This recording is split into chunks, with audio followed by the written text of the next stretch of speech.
told by their countries like Venezuela, don't ever come back or we're going to kill you. Do you know that crime in Venezuela and crime in countries all over the world is way down?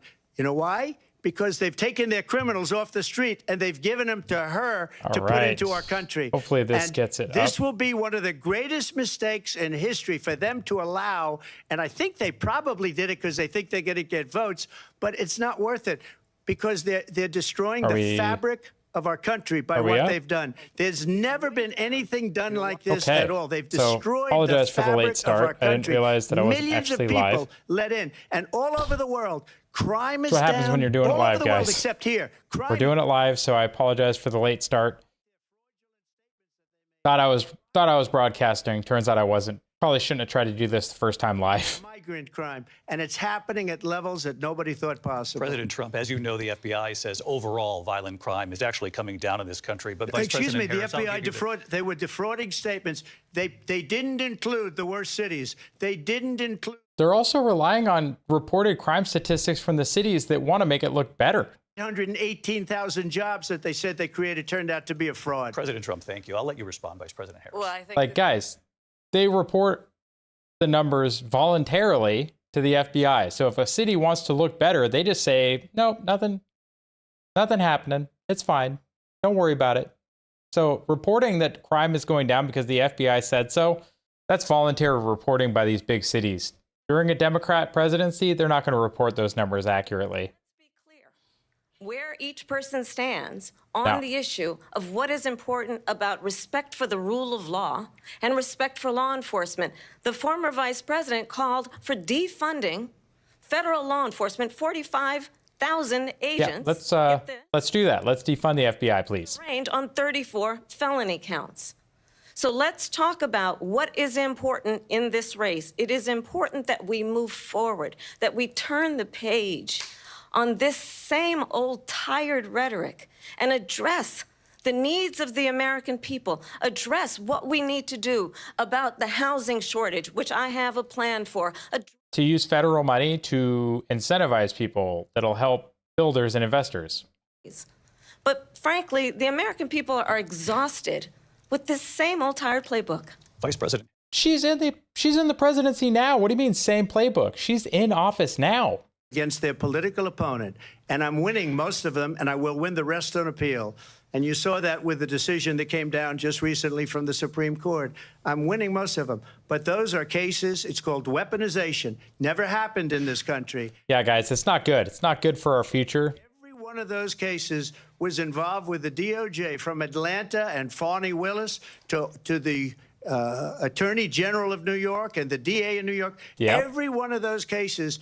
And then they say, oh, he's a criminal. They're the ones that made them go after me. By the way, Joe Biden was found essentially guilty on the documents case. And what happened in my documents case? They said, oh, that's the toughest of them all. Yeah, and then for Biden, they're like, oh, he's too old and he's not, no, we're not going to prosecute him, but we'll go after Trump. And they used it, and it's never happened in this country.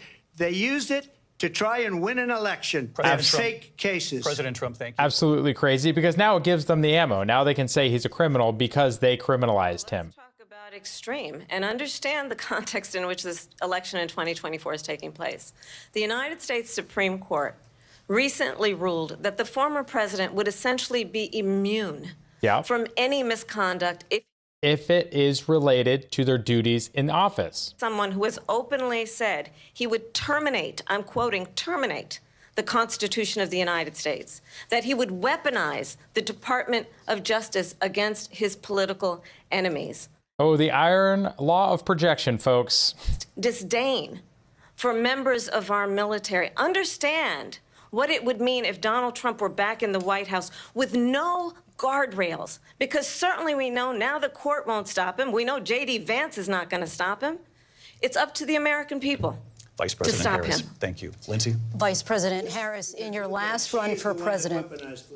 This is the one that weaponized, not me. She weaponized. I probably took a bullet to the head because of the things that they say about me. They talk about democracy. I'm a threat to democracy. They're the threat to democracy with a President fake Trump. Russia investigation We do have a lot to that get- went nowhere. We have a lot to get to. Lindsay? I get it, but please don't interrupt. You wanted to ban fracking. Now you don't. You wanted mandatory government buyback programs for assault weapons. Now your campaign says you don't.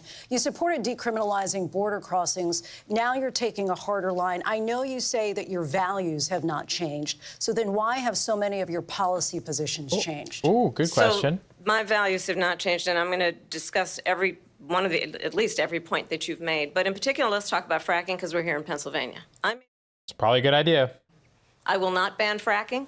I have not banned fracking as Vice President of the United States. And in fact, I was the tie-breaking vote on the Inflation Reduction Act, which opened new leases for fracking. My position is that we have got to invest in diverse sources of energy so we reduce our reliance on foreign oil. We have had the largest increase in domestic oil production in history because of an approach that recognizes that we cannot over-rely on foreign oil. Then why did we go from being a net exporter of energy to not? Raised by a hardworking mother who worked and saved and was able to buy our first home when I was a teenager. The values I bring to the importance of home ownership, knowing not everybody got handed $400 million on a silver platter and then filed bankruptcy 6 times, is a value that I bring to my work to say we are going to work with the Guys, private sector. she obviously had the questions. Like, I don't care what they say, but also she's doing this smart. She's attacking him. She knows that his ego won't let him do that. Won't let her do this without answering. My focus then It's a smart on protecting approach. women and children from violent crime is based on a value that is deeply grounded in the importance of standing up for those who are most vulnerable. My work that is about protecting Social Security and Medicare is based on long-standing work that I have done. Guys, those programs are not going to be here long term. I don't care what a politician tells you. They are not long-term solvent. That there is a Don't president rely who on them actually being there. brings values and a perspective that is about lifting people up and not beating people down and name-calling. The true measure of the leader is the leader who actually understands the strength is not in beating people down, it's in lifting people up. I intend to be that president. President Trump, your Well, response? first of all, I wasn't given $400 million. I wish I was. My father was a Brooklyn builder, Brooklyn, Queens, and a great father, and I learned a lot from him. But I was given a fraction of that, a tiny fraction, and I built it into many, many billions of dollars, many, many billions. Again, it's not a good approach, dude. Stop talking about yourself. We don't have to talk about that. Fracking, she's been against it for 12 years. Defund the police, she's been against that forever. She gave all that stuff. Oh, no. She still had a link active to raise money to bail people out from 2020. She gave up at least 12 and probably 14 or 15 different policies. Like, she was big on defund the police. In Minnesota, she went out. Wait a minute, I'm talking now. If you don't mind, please. Does that sound familiar? She went out. She went out in Minnesota and wanted to let criminals that killed people, that burned down Minneapolis, she went out and raised money to get them out of jail. She did things that nobody would ever think of. Now she wants to do transgender operations on illegal aliens that are in prison. This is a radical left liberal that would do this. She wants to confiscate your guns, and she will never allow fracking in Pennsylvania. If she won the election, fracking in Pennsylvania will end on day one. Oh, man, that line, that was perfect. So I got the oil business going like nobody has ever done before. When they took over, they got rid of it, started getting rid of it, and the prices were going up the roof. They immediately let these guys go to where they were. Yeah, guys, energy. The price of energy is one of the only ways that we're going to fix the inflation problems. Years ago, they got it up to where I was because they had no choice, because the prices of energy were quadrupling and doubling. You saw what happened to gasoline. So they said, let's go back to Trump. But if she won the election, the day after that election, they'll go back to destroying our country, and oil will be dead, fossil fuel will be dead. We'll go back to windmills, and we'll go back to solar, where they need a whole desert to get some energy to come out of. You ever see a solar plant? By the way, I'm a big fan of solar. but they take 400, President 500 acres of desert President soil. Trump, we have a These lot are of not good issues things that we for the have to get environment, to. as We're she out of time. understands. Thank you. Lindsay, thank you. We have an election in just 56 days. And I want to talk about the peaceful transfer of power, which, of course, we all know is a cornerstone of our democracy, and the role of a president in a moment of crisis. Oh, On January hang 6th, on, you told your supporters to march to the Capitol. You said you would be right there with them. The country and the world saw what played out at the Capitol that day, the officers coming under attack. Aides in the West Wing say you watched it unfold on television. Always a off good the time, Oval Greg. Office. You did send out tweets, but always a good time, Greg, on X. Said my prediction for tonight's debate is that both candidates will say several dumb things that the supporters for the opposite party will make fun of them for. A thing that isn't covered peacefully and patriotically, I said during my Yep. speech, not later on. Peacefully and patriotically. And nobody on the other side was killed. Ashley Babbitt was shot by an out-of-control police officer. Yeah. That should have never. Yeah, one of the only people that died that day, guys. It's a disgrace. But we didn't do this group of people that have been treated so badly. I ask, what about all the people that are pouring into our country and killing people that she allowed to pour in? She was the border czar. Remember that. She was the border czar. She doesn't want to be called the border czar because she's embarrassed by the border. In fact, she said at the beginning, oh, I'm surprised you're not talking about the border yet. That's because she knows what a bad job they've done. What about those? Yeah, guys, Derek Evans from West Virginia, lectern guy, all these guys, the J6 defendants. Not just South America. It's not cool, man, not cool. From all over the world, David, all over the world. And crime rates are down all over the world because of it. But let me just when ask are those, David, when are those people going to be prosecuted? When are the people that burned down Minneapolis going to be prosecuted? Or in Seattle? They went into Seattle. They took over a big percentage of the city of Seattle. When are those people going to be prosecuted? Good question, because Kamala was raising money to bail some of them out. the president, you were watching it unfold on television. It's a very simple question as we move forward toward another election. Is there anything you regret about what you did on that day? Yes or no? I had nothing to do with that other than they asked me to make a speech. So no. I showed up for a speech. I said, the I answer think is it's just going to no, be big. dude. I went to Nancy Just Pelosi, say no. mayor of Washington, Just say no. D.C., and the mayor put The it extra back words in aren't writing, helping as you, know. bro. I said, you know, Just- this is going to be a very big rally or whatever you want to call it. And again, it wasn't done by me. It was done by others. I said, I'd like to give you 10,000 National Guard or soldiers. They rejected me. Nancy Pelosi rejected me. It was just 2 weeks ago. Her daughter. And there's video of it. Saying she is fully responsible for what happened. They want to get rid of that tape. It would have never happened if Nancy Pelosi and the mayor of Washington did their jobs.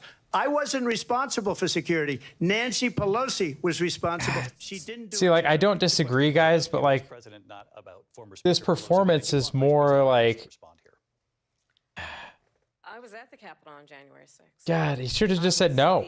Just no. Like, it wasn't me, and just end it. Because then it just sounded kind of like whining. And on Not a good that look. day, the President of the United States incited a violent mob to attack our No. nation's capital, to desecrate our nation's capital. On that day, 100 Except that he didn't call for it. He said to go peaceably do it. Assemble, right? Make your voices heard peaceably. indicted and impeached for exactly that reason. But this is not an isolated situation. Let's remember Charlottesville, where Don't. there was a mob of people carrying tiki torches, spewing anti-Semitic hate. And what did the president then at the time say? There were fine people on each side. Let's remember That hoax, guys. Snopes called this out. Come on, guys. the president said, the former president said, stand back and stand by. So for everyone watching who remembers what January 6th was, I say we don't have to go back. Let's not go back. We're not going back. It's time to turn the page. And if that was a bridge too far for you, well, there is a place in our campaign for you to stand for country. Yeah, guys, I got to do this to live, so I stand apologize our for the switching democracy, back and to stand forth. But for like, rule of law, and to end the chaos. let's see if we can And do to this. Can we do end this live? Can we do this live? approach that Can we is do- about yeah, see, look at attacking this. the foundations Trump did of not our call democracy because you don't like the neo-Nazis outcome. And be clear, And white supremacists, very fine people. This is from Snopes, folks. said Snopes. in this election, Just there will saying. be a bloodbath. if Snopes. this and the outcome of this election is not to his liking. Let's turn the page on this. Just saying. Let's not go back. That was a lie. Let's chart a course for the future. and not Pinocchio. go That was backwards a to the Pinocchio. past. Let me just follow up here. It was a different term, and it was a term that related to energy because they have destroyed our energy business. That was where bloodbath was. Also, on Charlottesville, Bloodbath is also an economic term. debunked Laura Ingraham, Sean Hannity, Jesse, all of these people, they covered it. If they go an extra sentence, they will see it was perfect. It was debunked in almost every newspaper, Yep. but they still bring it up, just like they bring 2025 up. They bring all of this up. Like I said, Snopes. About the Capitol. Why are we allowing these millions of people to come through on the southern border? How come she's not doing anything? And I'll tell you what I would do, and I would be very proud to do it. I would say we would both leave this debate right now. I'd like to see her go down to Washington, D.C. during this debate because we're wasting a lot of time. Go down to, because she's been so bad, it's so ridiculous. Go down to Washington, D.C. and let her sign a bill to close up the border because they have the right to do it. They don't need bills. They have the right to do it. The President of the United States, you'll get him out of bed. You'll wake him up at 4 o'clock in the afternoon. You'll say, come on down to the office. Let's sign a bill. If he signs a bill that the border is closed, all he has to do is say it to the Border Patrol, who are phenomenal. If they do that, the border is closed. Yeah, guys, very fine people. Complete hoax. Like J6. We talked immigration here tonight. I do want to focus on this next issue to both of you because it really brings us this into focus, truth in these times that we're living in. Mr. President, for 3.5 years after you lost the 2020 election, you repeatedly falsely claimed that you won, many times saying you won in a landslide. In the past couple of weeks leading up to this debate. Oh, he's getting set up, guys. So far, not a very strong performance, I gotta say. But these debate questions are not in his favor, and you can definitely tell she's very prepared for them. Sarcastically, you know that. It was said, oh, we lost by a whisker. That was said sarcastically. Look, there's so much proof. All you have to do is look at it. And they should have sent it back to the legislatures for approval. I got almost 75 million votes, the most votes any sitting president has ever gotten. I was told if I got 63, which was what I got in 2016, you can't be beaten. The election. Guys, this is just a losing discussion. Like, I don't disagree with him, but he's going to lose a lot of people on this. People don't care. It's about 2020. It's in the past. We need to be moving forward. Talk about what's going to happen later. Speak English. They don't even know what country they're in practically. And these people are trying to get them to vote. And that's why they're allowing them to come into our country. I did watch all of these pieces of video. I didn't detect the sarcasm, lost by a whisker. We didn't quite make it. And we should just point out here as clarification, and you know this, you and your allies, 60 cases in front of many judges, many of them Republican. No judge looked at it. And said they there was said no we didn't have widespread standing. fraud. That's the other thing. They said we didn't have standing, a technicality. Can you imagine a system where a person in an election... Again, he's not wrong, guys, but this is not a good look for him. It just isn't. That's how we lost. If you look at the facts, and I'd love to have you'll do a special on it. I'll show you Georgia, and I'll show you Wisconsin, and I'll show you Pennsylvania, and I'll show you... We have so many facts and statistics, but you know what? That doesn't matter because we have to solve the problem that we have right now. That's old news. And the problem that we Yes. have now is we have a nation in decline, and they have put it into decline. We have a nation that is dying, David. Mr. President, thank you. Vice President Harris. Good pivot, but guys, that was not a good look. By whisker, so he still believes he did not lose the election that was won by President Biden and yourself. But I do want to ask you about something that's come up in the last couple of days. This was a post from President Trump about this upcoming election just weeks away. He said, when I win, those people who cheated, and then he lists donors, voters, election officials, he says will be prosecuted to the fullest extent of the law. As they should if they cheat. And sentences. One of your campaign's top lawyers responded saying, we won't let Donald Trump intimidate us. We won't let him suppress the vote. Is that what you believe he's trying to do here? Donald Trump was fired by 81 million people. That's insane. They just softball questioned. They like lobbed that up for her so she could spike it. We cannot afford to have a president of the United States who attempts, as he did in the past, to upend the will of the voters in a free and fair election. And I'm going to tell you that I have traveled the world as Vice President of the United States, and but not the border. At Donald Trump. I have talked with military leaders, some of whom worked with you, and they say you're a disgrace. And when you then Again, smart move. She's attacking him. debate and deny what over and over again are court cases you have lost because you did, in fact, lose that election, it leads one to believe that perhaps we do not have in the candidate to my right the temperament or the ability to not be confused about fact. That's deeply troubling, and the American people deserve better. I'll give you 1 minute to respond, Mr. President. Let me just say about world leaders. Viktor Orban, one of the most respected men, they call him a strong man. He's a tough person, smart. Prime Minister of Hungary. They said, why is the whole world blowing up? 3 years ago, it wasn't. Why is it blowing up? He said, because you need Trump back as president. They were afraid of him. China was afraid, and I don't like to use the word afraid, but I'm just quoting him. China was afraid of him. North Korea was afraid of him. Look at what's going on with North Korea, by the way. Again, he said Russia. It's a smart move. I ended the Nord Stream 2 pipeline, and Biden put it back on day one, but he ended the XL pipeline. The XL pipeline in our country, he ended that. Yeah, not a good thing. But guys, again, he's talking about himself. She's playing this very smart. She's attacking him directly, and she knows his ego won't tolerate it. He said the most respected, most feared person is Donald Trump. We had Stop talking about yourself, bud. You got to talk about the country and the people. You got to. It's not going well, bud. just a few months ago that if he weren't in that debate, he'd be running instead of her. She got no votes. He got 14 million votes. What you did, you talk about a threat to democracy. He got 14 million votes, and they threw him out of office. And you know what? I'll give you a little secret. He hates her. He can't stand her. But he got 14 million votes. They threw him out. She got 0 votes. And when she ran, she was the first one to leave because she failed. And now she's running. I don't understand it, but I'm okay with it because your time is I up. think we're going to do very well. We've got a lot more to get to. Turning now to the Israel-Hamas war and the hostages who are still being held, Americans among them. Vice President Harris, in December, you said, quote, Israel has a right to defend itself, but you added, quote, it matters how, saying international humanitarian law must be respected. Israel must do more to protect innocent civilians. You said that 9 months ago. Now an estimated 40,000 Palestinians are dead. Nearly 100 hostages remain. Just last week, Prime Minister Benjamin Netanyahu said there's not a deal in the making. President Biden has not been able to break through the stalemate. How would you do it? Well, let's understand how we got here.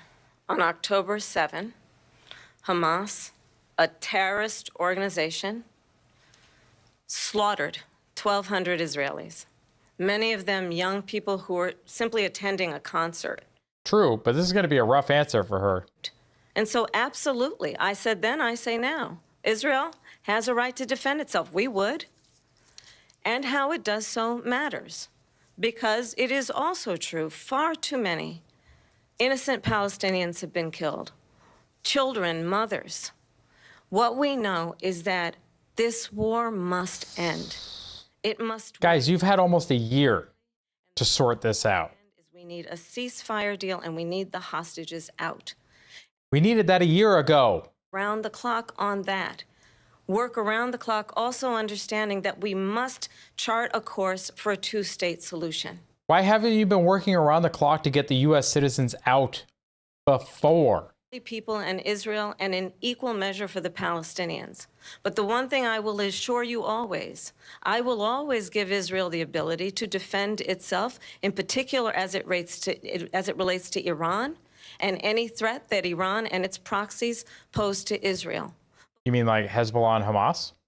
Where we can rebuild Gaza, where the Palestinians have security, self-determination, and the dignity they so rightly deserve. President Trump, how would you negotiate with Netanyahu and also Hamas in order to get the hostages out and prevent the killing? You don't negotiate. In Gaza. If I were president, it would have never started. If I were president, Russia would have never, ever, I know Putin very well, he would have never, and there was no threat of it. Guys, this is in the past. Stop it. And killed millions of people when you add it up, far worse than people understand what's going on over there.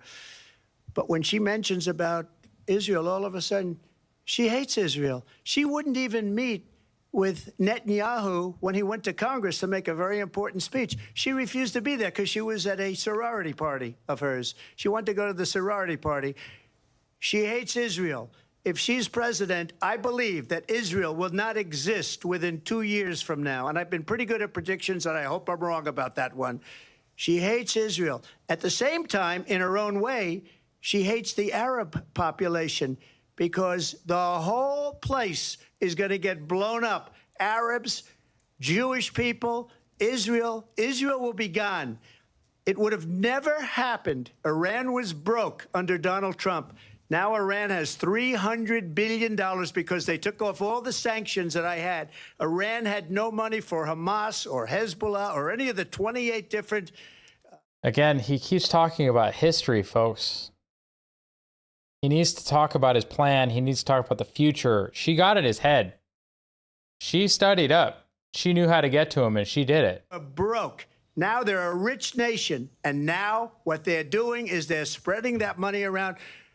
Look at what's happening with the Houthis and Yemen. Look at what's going on in the Middle East. This would have never happened. I will get that settled and fast, and I'll get the war. But how? That's what they asked you, man. If I'm president-elect, I'll get it done before even becoming president. Vice President Harris, he says you hate Israel. That's absolutely not true. I have my entire career and life supported Israel and the Israeli people. He knows that. He's trying to, again, divide and distract from the reality, which is it is very well known that Donald Trump is weak and wrong on national security and foreign policy. It is well known that he had... Again, smart. She's attacking him directly. She's attacking his ego. It is well known that he said of Putin... She's attacking his reputation. She's attacking his pride. It's the smart move. It just is. When Russia went into Ukraine, it was brilliant. It is well known he exchanged love letters with Kim Jong-un. And it is absolutely well known that these dictators and autocrats are rooting for you to be president again because they're so clear. They can manipulate you with flattery and favors. And that is why. And she's manipulating him with the opposite. You get at his ego. You are a disgrace. That is why we understand that we have to have a president who is not consistently weak and wrong on national security, including the importance of upholding and respecting in highest regard our military. Vice President Harris, thank you. They're the ones, and she's the one that caused it, that's weak on national security by allowing every nation last month for the year, 168 different... See, she's being smart about this. She doesn't care if she's being correct. She just attacks his ego, and he's reacting to it, and it's making him look bad. It's a smart plan because she has nothing to actually run on. Have happened with me. The leaders of other countries think that they're weak and incompetent, and they are. They're grossly incompetent. And I just ask... Again, though, the personal attacks guy aren't going to help the people. They're just not. We got to focus more on the people and on the future. Get on message, man. Biggest pipeline anywhere in the world going to Germany and all over Europe because they're weak and they're ineffective. And Biden, by the way, President gets paid Trump, a lot of money. Thank you. We have a lot of issues to get to. We'll be right back with much more of this historic ABC News presidential debate from the National Constitution Center right here in Philadelphia. Oh, guys, like, I don't know what your thoughts are so far, but like in general, it's not going well, I don't think. Like, I was expecting Trump to be a lot more on point, on message. I was expecting Kamala to be a lot weaker. Obviously, she prepared well for this debate. Obviously, she learned real quick that if you attack Trump's ego, and I'm sure somebody coached her on that, right? If you attack Trump's ego, you can get him spun up. And if you can get him spun up and off message, it's going to be hard for him to get back on message. And it looks like that's what she's doing. And it's a smart approach. I don't know, what are we? Maybe halfway? I don't know how they're going to do the breaks and everything else, but I mean, so far, I think she's doing better at it. Now, I'm not hearing anything of substance. I haven't learned anything new about her plans. I've learned a lot about what she feels about Trump. I've learned a lot about the things that she believes. Now, whether those are factually accurate, like the very fine people thing that she repeated, or other things, it's not really important, is it? There's been really nothing of real substance discussed, no real plans. Everybody's giving the typical political answers. Trump is just being defensive. He's being more aggressive and loud, I think, than he needs to be. And it really feels like a 3-on-1 interview debate. It does not feel like a 1-on-1 with a moderator. Does that matter? Not really. It's the debate we got, guys. It's the only one that she's agreed to. And now I think I see why. Because they seem to be doing her a lot more help than harm, and they're doing him a lot more harm than help.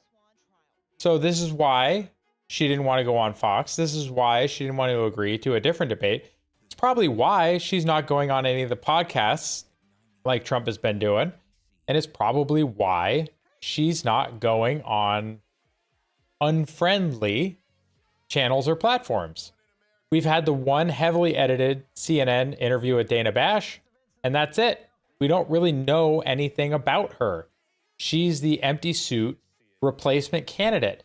And right now, she's playing this debate smart. She's obviously practiced. It's my opinion that she was provided at least the ideas of the questions ahead of time. Whether she was provided the actual questions or not, she seems much better prepared. She's referring to notes, which I don't know what she'd have notes on, but unless it's just like a binder like we used to see with the press secretaries referring to topics or key points to really dig at Trump, because she's doing a very effective job at that. But again, guys, we're supposed to be hearing substance and policy and plans. And we're not getting that really from either candidate right now. It's a lot of, from Trump, in the history, everyone was, respected me. This stuff never would have happened. This stuff didn't happen. Talking about the past court cases. And she keeps poking him about the past. And she keeps throwing accusations back at him, some of which are verifiably false. But what are we talking about other than her plan to give away free stuff to people, to pay off student loans, to give them money for down payments on a house? Guys, it's all free stuff from her and prosperity with him. But again, there's not really a lot of policy discussion, not a lot of how-to. I think that's something that we're definitely missing in this debate. So hopefully, when we come back from the break, Trump can reset, Kamala can reset, and we can get actual policy from these two. Because that's what I want. I'm assuming that's what you guys want, is to know more about these candidates. And right now, I don't think that we have learned anything new. Has anybody learned anything new in this debate? Anybody? Because I haven't. I've learned nothing new, which makes me wonder why we're here. Live from the National Constitution Center in Philadelphia, Pennsylvania. Here again, David Muir and Lindsay Davis. Welcome back to this historic ABC News presidential debate tonight. We're going to continue here, and I want to turn to the war in Ukraine. We're now 2.5 years into this conflict. Mr. President, it has been the position of the Biden administration that we must defend Ukraine from Russia, from Vladimir Putin, to defend their sovereignty, their democracy, that it's in America's best interest to do so, arguing that if Putin wins, he may be emboldened to move even further into other countries. You have said you would solve this war in 24 hours. You said so just before the break tonight. How exactly would you do that? And I want to ask, please actually tell us how. Want Ukraine to win this war? I want the war to stop. I want to save lives that are being people being killed by the millions. Yeah, guys, this whole one person must win over the other. Numbers that you're getting, which are fake numbers. Look, we're in for 250 billion or more. because they don't ask Europe, which is a much bigger beneficiary to getting this thing done than we are. They're in for $150 billion less because Biden and you don't have the courage to ask Europe like I did with NATO. They paid billions and billions, hundreds of billions. Fair point. Good point. Stay on topic. Oh, we're not going to protect you anymore. So that's maybe one of the reasons they don't like me as much as they like weak people. But you take a look at what's happening. We're Stay away from the personal, man. into 275 billion.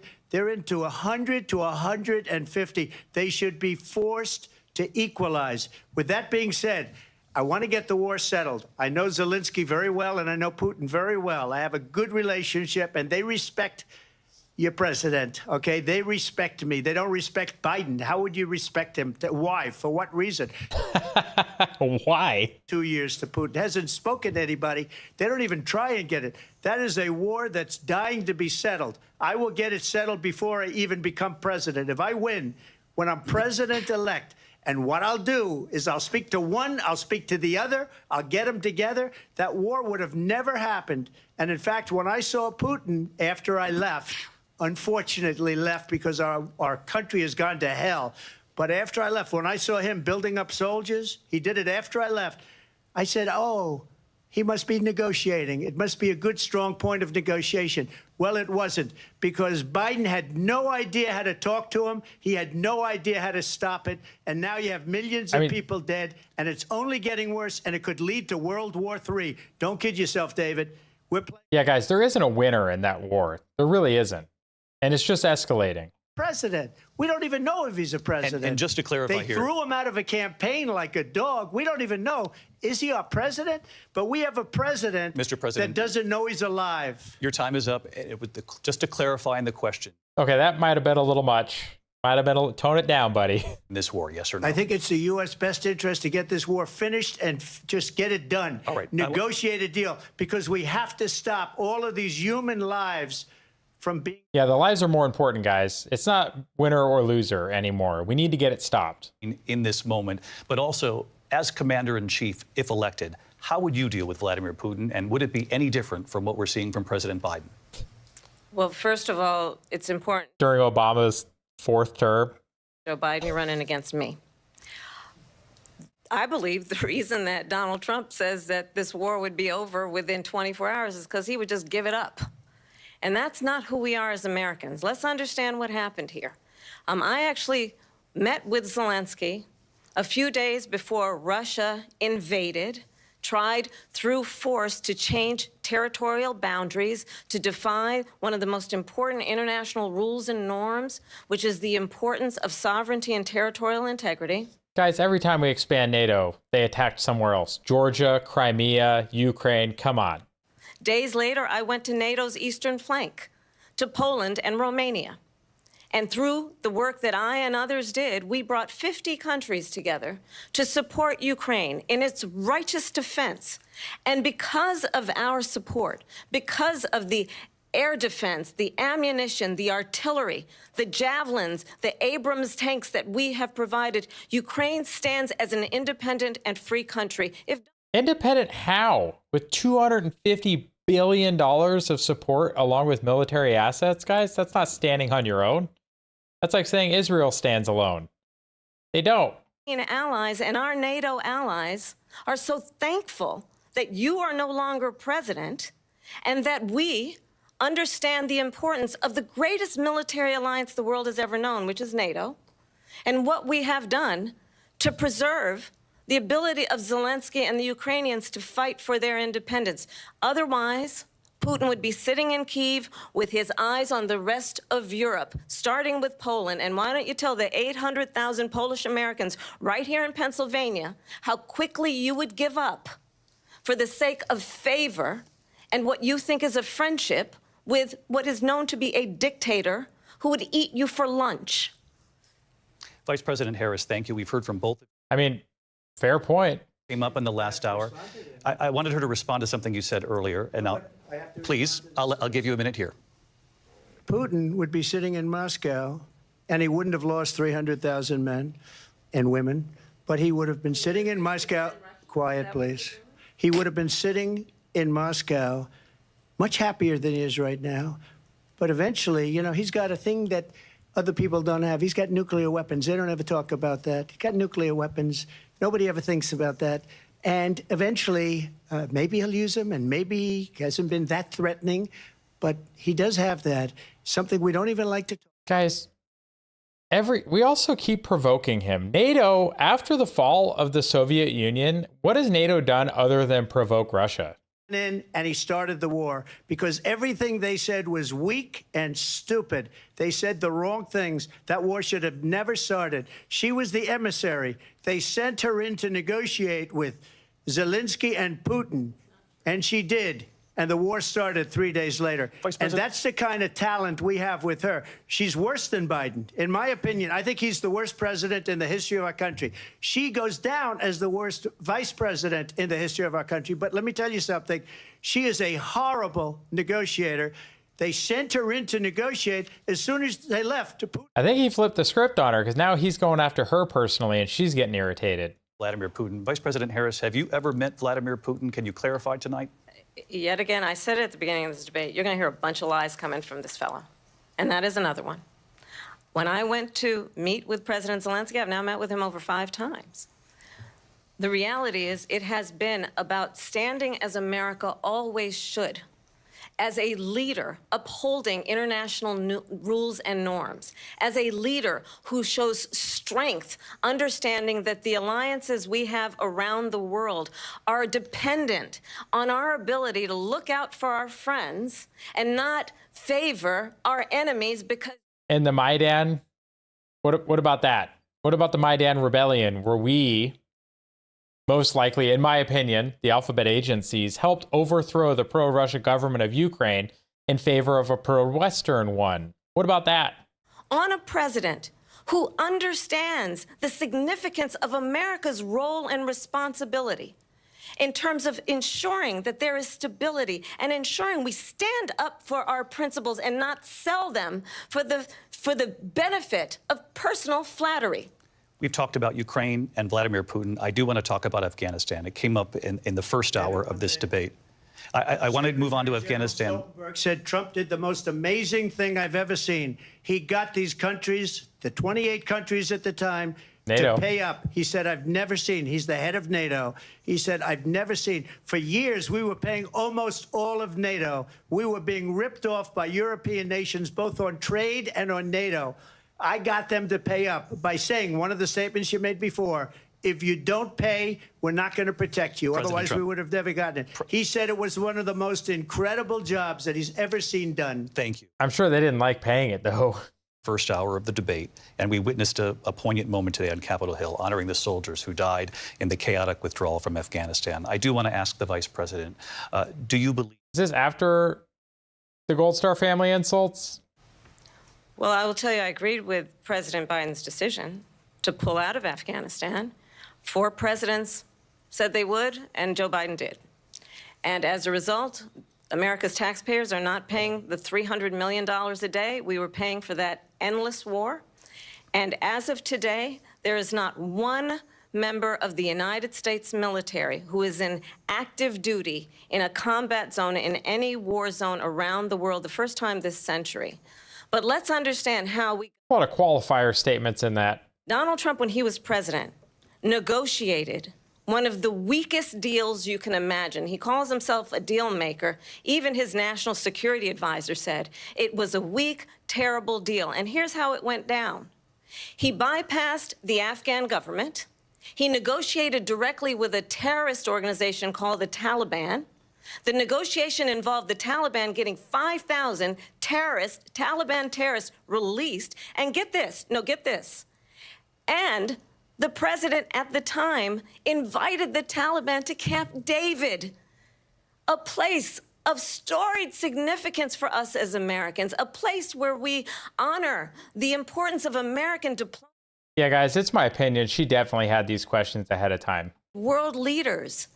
And this former president, as president, invited them to Camp David because he does not, again, appreciate the role and responsibility of the President of the United States to be commander-in-chief with a level of respect. And this gets back to the point of how he has consistently disparaged and demeaned members of our military, fallen soldiers, and the work that we must do to uphold the strength and the respect of the United States of America around the world. Vice President Harris, thank you. President Trump, your response to her saying that you began the negotiations with the Taliban. So if you take a look at that period of Also, General Sadat disagrees. killing our soldiers, a lot of them, with snipers.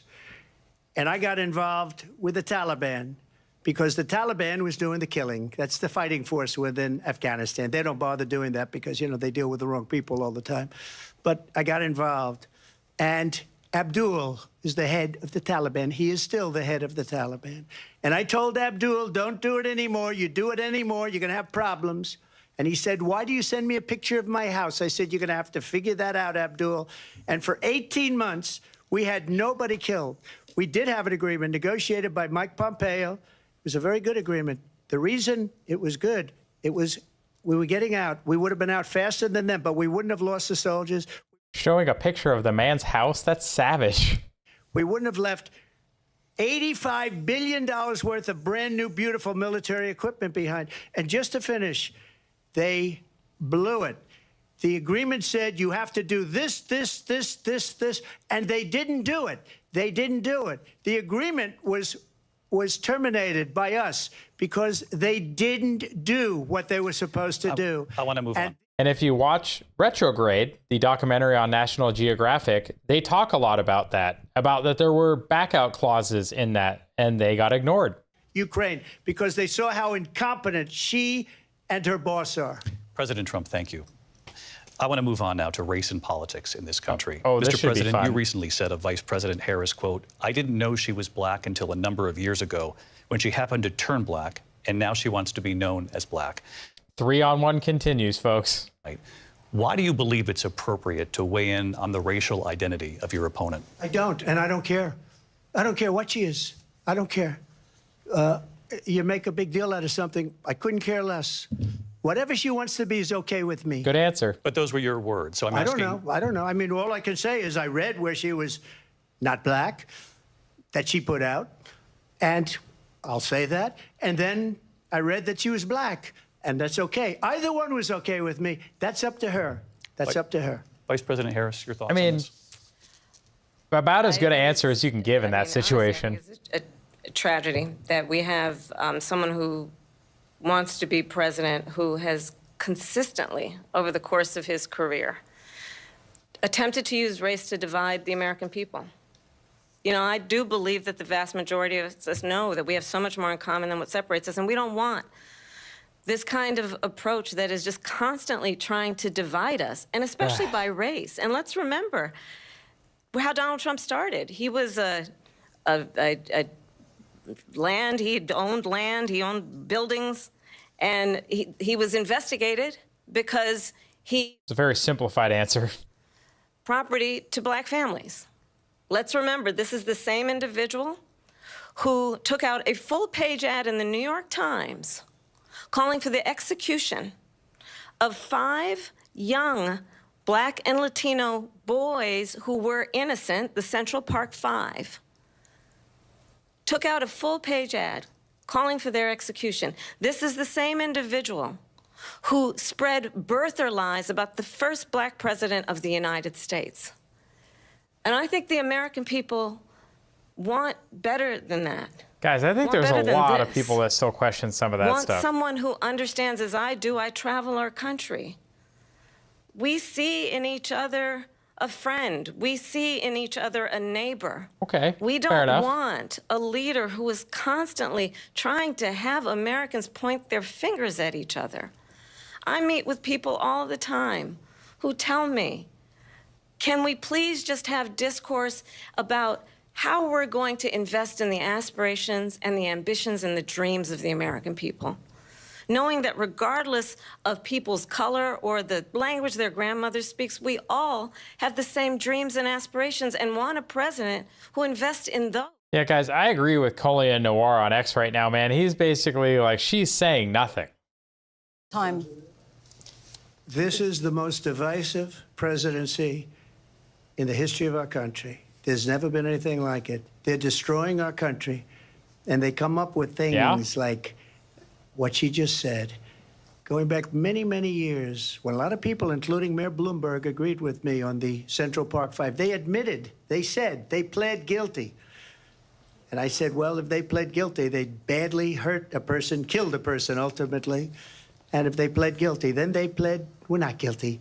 But this is a person that has to stretch back years, 40, 50 years ago, because there's nothing now. I built one of the greatest economies in the history of the world, and I'm going to build it again. It's going to be bigger, better, and stronger. Better message, bro. Stick with the economy. People were definitely better off 4, 5, 6 years ago. Policies, every single policy. And remember this, she is Biden. You know, she's trying to get away from Biden. I don't know the gentleman, she says. She is Biden. The worst inflation we've ever had, a horrible economy because inflation has made it so bad, and she can't get away with that. Thank you. Your time is up, I Lindsey. want to respond to that, though. I want to just respond briefly. Clearly, I am not Joe Biden, and I am certainly not Donald Trump. And what I do offer is a new generation of leadership for our country. One who You're still a boomer, I'm pretty sure. One who brings a sense of optimism about what we can do instead of always disparaging the American people. I believe in what we can do. But what, Kamala? These are all non-answers. What are you going to do? This belief crap doesn't get us anywhere. Plans. I have a plan. What is it? To give startup businesses $50,000 tax deduction, to pursue their ambitions, their innovation, their ideas, their hard work. I have a plan, $6,000 for young families for the first year of your child's life, to help you in that most critical stage of your child's development. I have a plan that is about allowing people to be able to pursue what has been fleeting in terms of the American dream by offering a help with down payment of $25,000 down payment assistance for first-time home buyers. That's the kind of conversation, I believe, David, that people really want tonight, as opposed to a conversation that is constantly about belittling and name-calling. Why does it sound like she's starting the debate right now? Thank you. Let's turn to policy. President Let's Trump, turn back we to have policy. to move on. President Trump. Let's turn to policy, She please. has a plan to defund the police. She has a plan to confiscate everybody's gun. President Trump, she we has do a have to plan move to on to not other allow issues. fracking in Pennsylvania or anywhere else. Okay. Thank you, That's Mr. what her President. plan is until just recently. I just need Lindsey, to go ahead. respond President because Trump, the President former Trump. president has said No, I'm something sorry. twice that I need to respond to. I'm sorry. We're I just going need to move on, respond Vice one President time Harris. to what he has President said Trump, this multiple is times. now your Yes. third time running Bagging. for president. You have long vowed to repeal and replace the Affordable Care Act, also known as Obamacare. You have failed to accomplish that. You now say you're going to keep Obamacare, quote, unless we can do something much better. Last month, you said, quote, we're working on it. So tonight, 9 years after you first started running, do you have a plan, and can you tell us what it is? What a loaded It question. was lousy health care. Always was. It's not very good today. Still is. And what I said, that if we come up with something, and we are working on things, we're going to do it and we're going to replace it. But remember this, I inherited Obamacare because Democrats wouldn't change it. They wouldn't vote for it. They were unanimous. They wouldn't vote to change it. If they would have done that, we would have had a much better plan than Obamacare. But the Democrats came up. They wouldn't vote for it.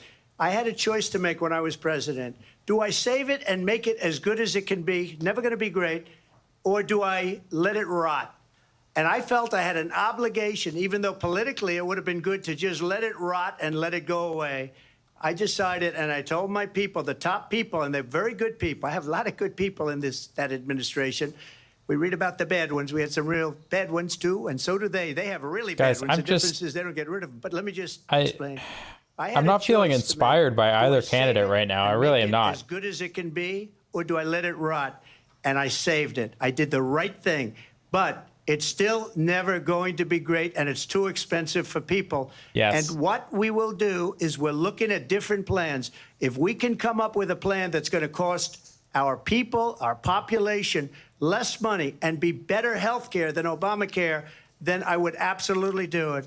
But But until then, I'd run it as good as it can be run. So just a yes or no, you still do not have a plan? I have concepts of a plan.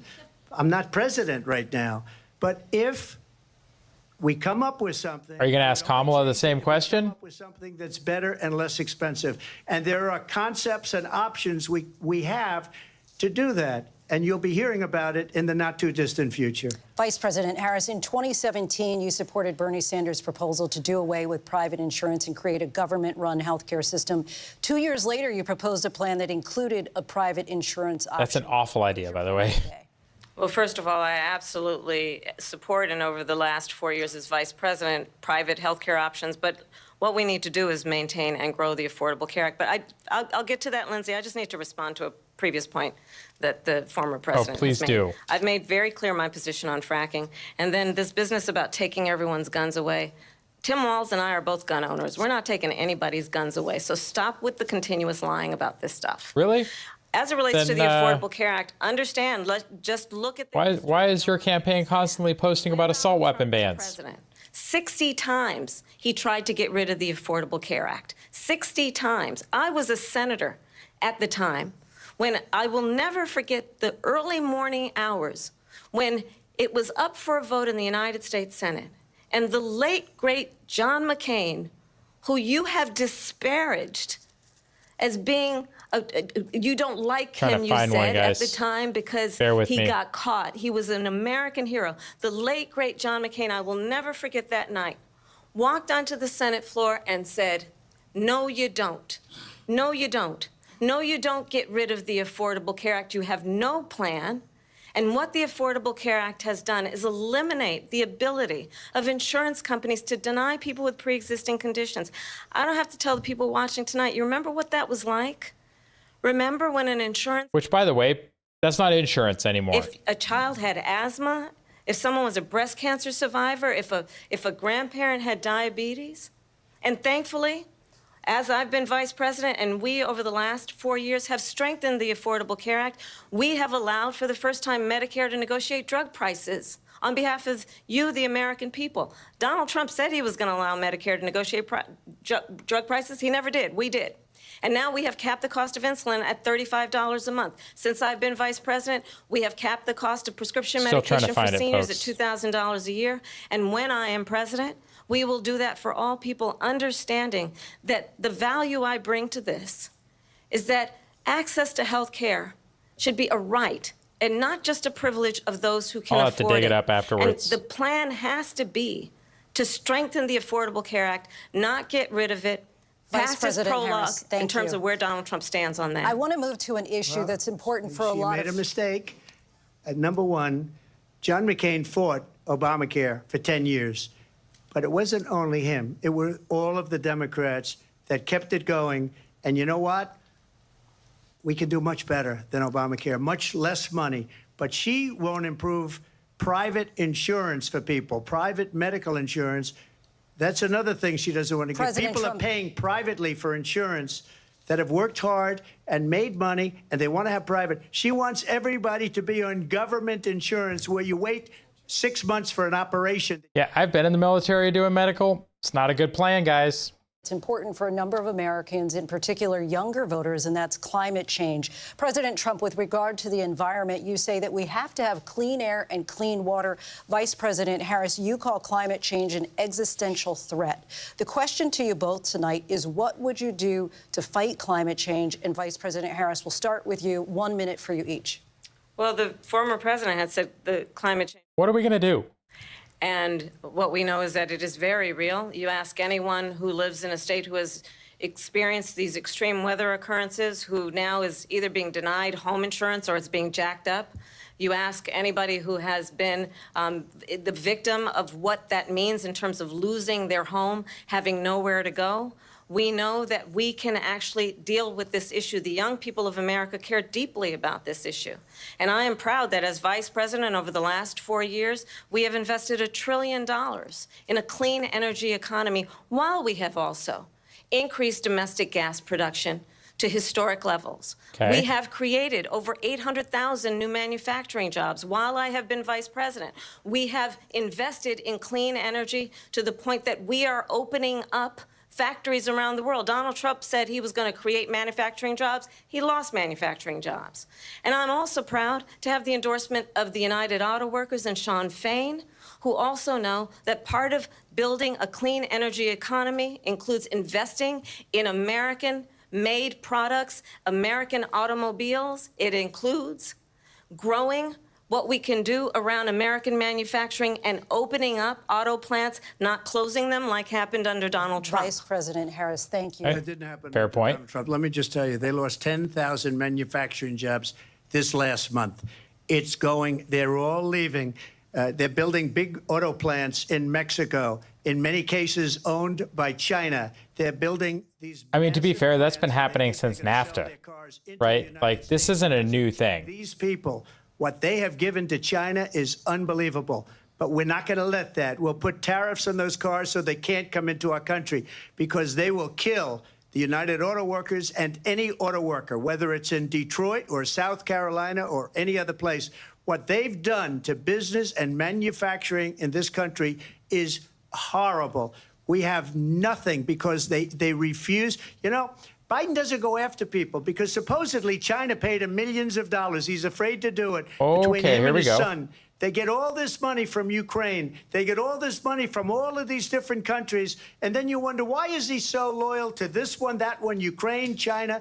Why is he? Why did he get $3.5 million from the mayor of Moscow's Good wife? question. Why did she pay him $3.5 million? This is a crooked administration, and they're selling our country down the tubes. President Trump, thank you. Thank you. We'll be right back with closing statements from both of our candidates. An Interesting. historic I don't know night, why this you ABC thank him News for that, presidential debate from Philadelphia. Back in a moment. All right. So I don't know what you guys are thinking. Like right now, seems like Trump just remembered, like, hey, maybe I should bring up some of the stuff that I practiced, because it just feels like he's not really as well prepared, for sure. Now, whether you think that that's because she has the questions ahead of time or if she just prepared better, she definitely has a better strategy, which is attack his ego, right? She attacked his ego and really got under his skin early. I think that was, if you're going to do it, I think that was a good plan, right? Because his ego is very strong. So she kind of got him off his game early. Don't really like that, but seems to be her strategy. So she attacked a lot of his accomplishments, his credibility, his record, and tried to make it seem like it was less than it is, which he reacted to. And to be honest, the reactions, they just aren't impressive. I don't think it's very presidential. I don't know what your thoughts are on that, but I really don't think that Trump has been on his A game. And Kamala's preparedness is showing. Now, what that's going to come out to, I don't know. But so far in the debate, she's getting under his skin. Neither one of them are doing a very good job conveying what their plans really are, what their ideas really are. There's been a lot of questions that get the normal political non-answers, or instead of answering the question, they use it to answer a previous accusation or something that was brought up by the other candidate. Like, it just doesn't feel like either one of them is effectively using this time. It's the only debate we're going to get between these two. And it really doesn't seem like we're learning enough new things. So I don't know what your thoughts are on that, guys, but like overall, it really just, I'm questioning why we're here.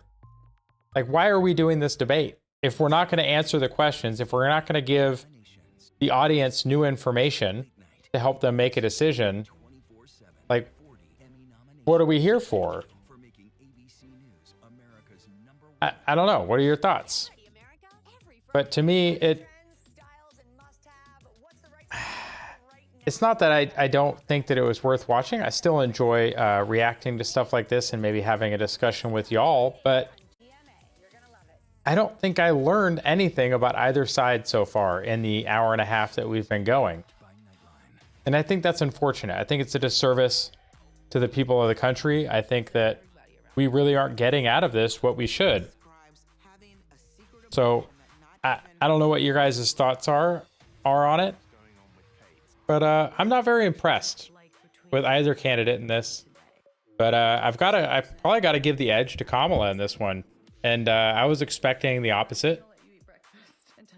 But you got to call it like you see it. I think she got under his skin early, and she just kept doing it. And that's something that she's obviously practiced. She obviously had notes and a list of items to dig at him with.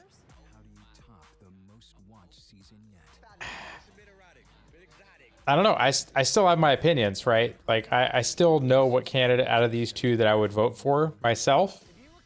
Which one I think, given the policy that they've put out on their websites and that I've seen them talk about, I have to kind of go with the person who's been out there more. And to be fair, Kamala took over this campaign out of nowhere, took Biden's position in the campaign, and then has only really sat down for a brief interview, hasn't done one alone, hasn't done any podcasts, and hasn't done a whole lot of letting us know what her actual plans are, other than giving away free stuff that we can't afford.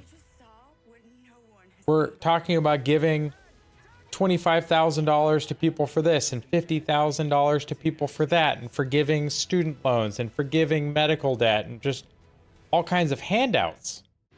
But is that really what the country needs at a time when we have significant debt? We're almost $36 trillion in debt right now?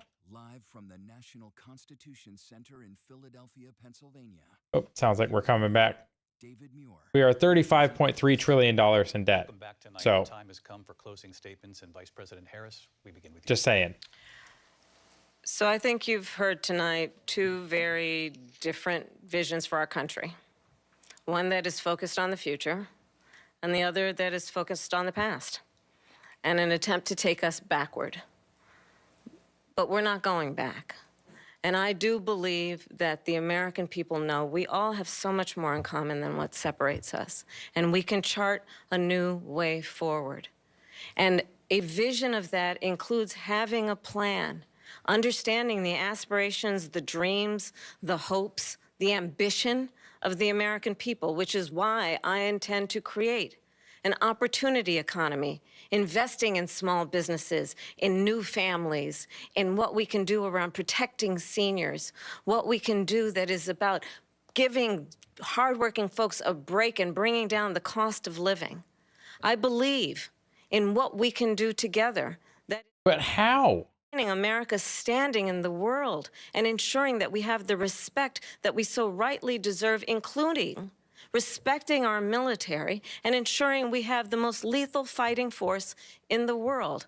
I will be a president that will protect our fundamental rights and freedoms, including the right of a woman to make decisions about her own body and not have her government tell her what to do.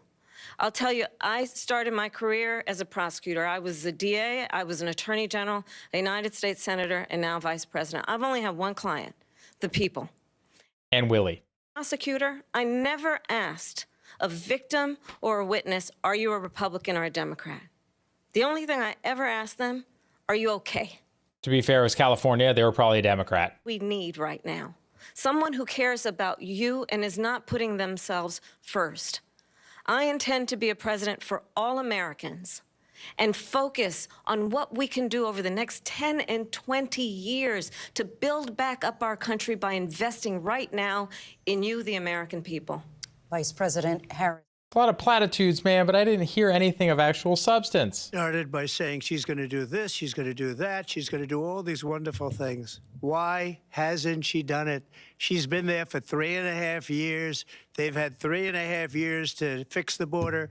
They've had 3.5 years to create jobs and all the things we talked about. Why hasn't she done it? She should leave right now, go down to that beautiful White House, go to the Capitol, get everyone together and do the things you want to do, but you haven't done it, and you won't do it because you believe in things that the American people don't believe in. You believe in things like we're not going to frack. We're not going to take fossil fuel. We're not going to do things that are going to make this country strong, whether you like it or not. Germany tried that, and within 1 year, they were back to building normal energy plants. We're not ready for it. We can't sacrifice our country for the sake of bad vision. But I just ask one simple question. Why didn't she do it? We're a failing nation. We're a nation that's in serious decline. We're being laughed at all over the world. But why All are we over the still world, talking they about laugh. the I other know the candidate? leaders Tell very us well. They're about coming you, to see buddy. me. They call What's me. your plan? We're laughed at all over the world. They don't understand what happened to us as a nation. We're not a leader. We don't have any idea what's going on. We have wars going on in the Middle East. We have wars going on with Russia and Ukraine. We're going to end up in a third world war, and it'll be a war like no other because of nuclear weapons, the power of weaponry. I rebuilt our entire military. She gave a lot of it away to the Taliban. She gave it to Afghanistan. What these people have done to our country, and maybe toughest of all, is allowing millions of people to come into our country. Many of them are criminals, and they're destroying our country. The worst president, the worst vice president in the history of our country. President Trump, thank you. And that is our ABC News presidential debate from here in Philadelphia at the National Constitution Center. I'm Lindsay Davis. And I'm David Muir. Thank you for watching here in the U.S. and all over the world, and from all of us. Oh, gosh. Guys, like, I don't know what your thoughts are on how that went. All in all, I thought it was too much of the norm, too much of the just mudslinging and all the stuff that we always see. I don't like it. I don't think we learned anything new. And I thought all we saw was the worst of both. Both candidates just poked at the other. They didn't really tell us, the American people, anything of substance. Like, I don't know, guys. Like, leave a comment. Let me know what your thoughts were on that debate. I am actually very disappointed in both candidates for this debate. I don't really know what else to say. Like, just in general, what did you learn that we didn't know already? What? Like, what did we learn? I'm going to say nothing. I didn't learn a damn thing about either candidate, which I don't like to say. I really don't. I think it's unfortunate. I think it was a disservice to the American people. I think the fact that this was the only debate and they didn't actually get to anything of substance, a lot of it felt like it was 3-on-1. Just none of it made any sense. So, you know what I mean? Like, what are we doing?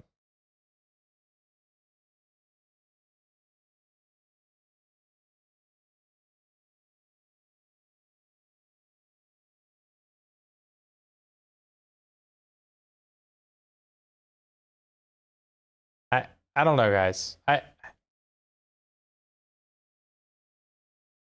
don't feel any better. I feel worse about both candidates after that performance from both. I really do. And that's just my honest assessment. I think Trump was probably one of his worst debate performances. I wasn't really impressed by Kamala other than her ability to get under his skin. It was a good approach. It kept him off his game. Yeah, Firetail, I completely agree, man. Big nothing burger. I learned nothing. I learned absolutely nothing about either candidate. Their policy questions, they didn't answer. They just responded to the other person. And this is going to be the only debate.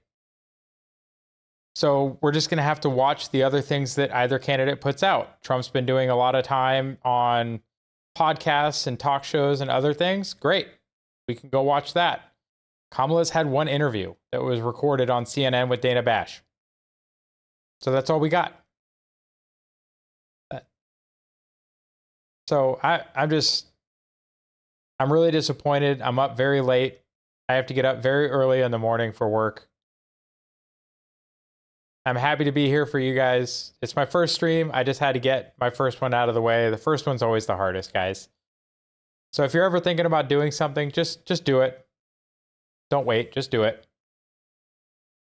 And it was off to a rough start. I forgot to hit go live. So that was fun. So for the first bit, I was not live. But you know what? It's okay.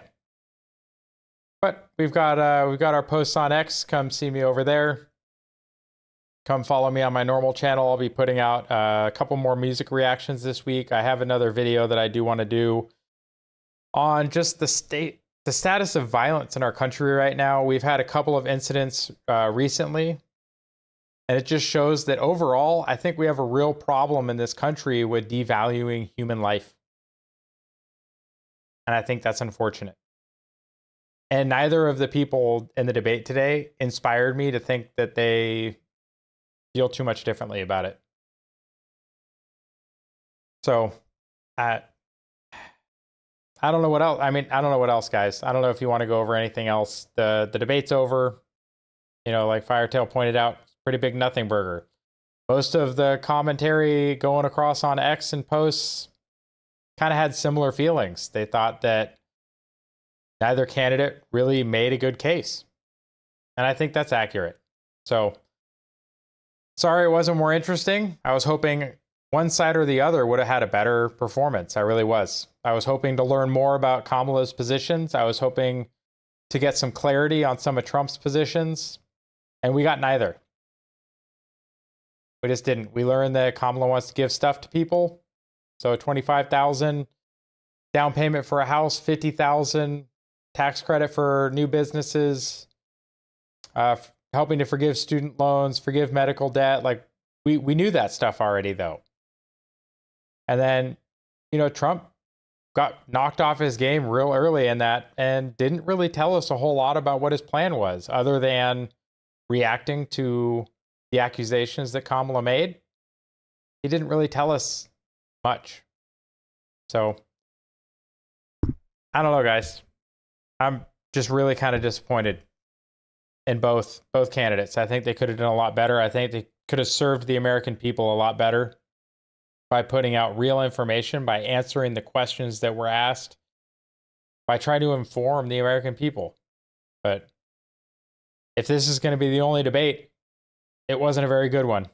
So I hope you all have a great night. I hope you have a great rest of your week. I'll see you around on the channel, and I'll be probably starting to do a couple more live streams. I got to get the kinks worked out. But yeah, hopefully I'll see you all around. If you watch this on the replay, thank you for watching it. But have a great night, everyone. Have a great week. Take care of yourselves, and God bless.